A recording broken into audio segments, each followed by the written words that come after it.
જંબુસર તાલુકા કક્ષાનો રવિ કૃષિ મહોત્સવ બીએપીએસ મંદિર ખાતે યોજાયો।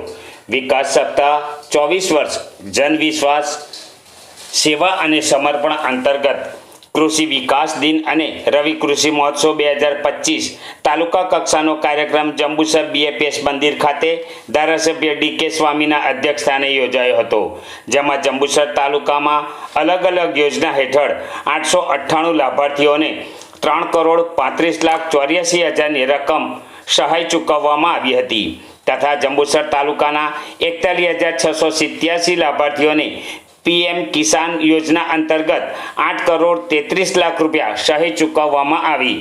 જંબુસર તાલુકા કક્ષાનો રવિ કૃષિ મહોત્સવ બીએપીએસ મંદિર ખાતે ધારાસભ્ય ડીકે સ્વામીની અધ્યક્ષતામાં યોજાયો હતો, જેમાં તાલુકા પંચાયત પ્રમુખ નીતિનભાઈ પટેલ, મામલતદાર જંબુસર NS વસાવા, ટીડીઓ હાર્દિકસિંહ રાઠોડ, કિસાન મોરચા મિલેન્દ્રસિંહ રાઠોડ, બળવંતસિંહ પઢિયાર, તજજ્ઞ વૈજ્ઞાનિકો કુલદીપસિંહ રણા, દેવેન્દ્રભાઈ પટેલ, રાકેશભાઈ ધંધુકિયા સહિત ઉપસ્થિત રહ્યા હતા। સ્વાગત પ્રવચન ટીડીઓ હાર્દિકસિંહ રાઠોડ દ્વારા કરાયું હતું, જેમાં સરકારશ્રીએ ઉદાર નીતિ જાહેર કરી તમામ ખેડૂત મિત્રો પ્રધાનમંત્રી કિસાન સન્માન નિધિ યોજનાનો લાભ મેળવી શકે છે। વીમા અકસ્માત યોજના, બાગાયતી ખેતી, કૃષિ પ્રગતિ એપ અંગે સવિસ્તાર માહિતી આપી ગુજરાત સરકારનો આભાર વ્યક્ત કર્યો હતો અને દરેક ખેડૂત મિત્રોએ કૃષિ પ્રગતિ એપ ડાઉનલોડ કરવા અપીલ કરી હતી। ખેડૂતલક્ષી તમામ યોજના યુનિક ફાર્મર આઈડીની વિશેષ સમજ આપી પાક સંગ્રહ સ્ટ્રક્ચરની માહિતી પણ આપી હતી। વૈજ્ઞાનિકો દ્વારા ખેતીમાં સમય પ્રમાણે ઉત્પાદન વધ્યું છે। ધરતીપુત્રએ ખેતીમાં ફક્ત ઉત્પાદન તરફ જોયું છે, ખર્ચ તરફ નજર રાખી નથી અને સરકાર દ્વારા પ્રાકૃતિક ખેતી ઉપર ભાર મૂકવામાં આવ્યો છે તેમ કહી જીવામૃત અંગે સવિસ્તાર સમજાવી ધરતીપુત્રોની તેનો ઉપયોગ કરવા જણાવ્યું હતું।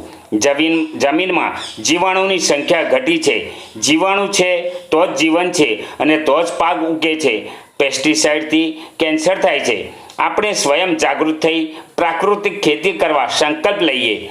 પ્રાકૃતિક ખેતીની મુખ્ય 5 આયામ બીજામૃત, જીવામૃત, આચ્છાદન, વરણની સ્થિતિ, મિશ્ર પાક છે તથા રોગ જીવાત અંગે વાત કરતા જણાવ્યું કે નવી ટેકનિકો ખેડૂતોના ઘર સુધી પહોંચે છે। રોગ જીવાત અંગે અલગ અલગ કેમિકલો વાપરીએ છીએ। રોગ કઈ રીતે થાય છે, જીવાતના પ્રકાર અંગે સવિસ્તાર સમજાવ્યું।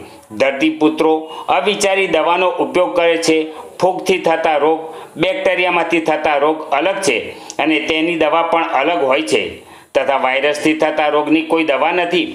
વાયરસ રોગ એ ચૂસિયા પ્રકારની જીવાતથી ફેલાય છે તેમ જણાવ્યું હતું। આ પ્રસંગે ધારાસભ્ય ડીકે સ્વામીએ જણાવ્યું હતું કે સરકાર ધરતીપુત્રો માટે વિકાસ કાર્યો કરે છે। સરકાર દ્વારા ખેડૂતો માટે અનેક યોજનાઓ લાભોની વાત કરી ઓછા ખર્ચે ઓછા પાણીએ બમણો પાક કઈ રીતે મેળવી શકાય તે અંગે વૈજ્ઞાનિકો દ્વારા જણાવેલ પાકો કરવા અને દરેક વ્યક્તિએ પોઝિટિવ વિચાર કરવા જણાવ્યું હતું। જ્યારથી વડાપ્રધાન નરેન્દ્રભાઈ મોદીએ શાસનની ધુરા સંભાળી ત્યારથી જ સરકારની વિવિધ યોજનાઓ લાભોની માહિતી જન જન સુધી પહોંચી છે। માનનીય વડાપ્રધાનનો મંત્ર છે સૌનો સાથ, સૌનો વિશ્વાસ અને પ્રયાસ રાખીશું તો 2047માં ભારત વિશ્વગુરુ બનશે। આજના સમયમાં નવી ટેકનોલોજી સાથે સ્કૂલો બની રહી છે। શિક્ષણ ક્ષેત્રે આમૂલ પરિવર્તન આવ્યું છે।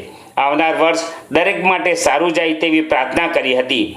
સદર કાર્યક્રમની આભાર વિધિ વિસ્તરણ અધિકારી ખેતી શાખા હર્ષિત દયાલ દ્વારા કરવામાં આવી હતી।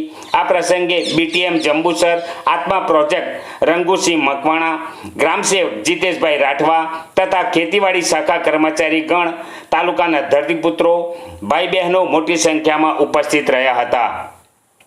જંબુસર તાલુકાનો સ્વામિનારાયણ મંદિર BAPS ખાતે કૃષિ મહોત્સવ યોજવામાં આવ્યો, જેમાં અનેક લાભાર્થીઓને સરકાર દ્વારા જુદા જુદા વિભાગોમાંથી રાહત આપી અને ચેક વિતરણ કરવામાં આવ્યું અને આ ઉત્સવની અંદર ખૂબ સારી રીતે આજુબાજુના વિસ્તારોએ દરેક ખેડૂતોએ લાભ લીધો અને સરકાર દ્વારા નિમણૂક કરવામાં આવેલા તજજ્ઞોએ પણ ખેડૂત કેવી રીતે બમણો પાક મેળવી શકે એવા તમામ પ્રકારના વિષયો પર એમને જ્ઞાન આપવામાં આવ્યું, એમને સલાહ સૂચન આપવામાં આવ્યા અને મોદી સાહેબે જે 24 વર્ષનું એમનું જે શાસન અને એમના શાસન દરમિયાન કૃષિ વિભાગની અંદર આવેલી જે ક્રાંતિ અને એ ક્રાંતિ દ્વારા આજે ખેડૂતોની અંદર ખુશાલી જ્યારે થઈ રહી છે, ત્યારે આજના દિવસે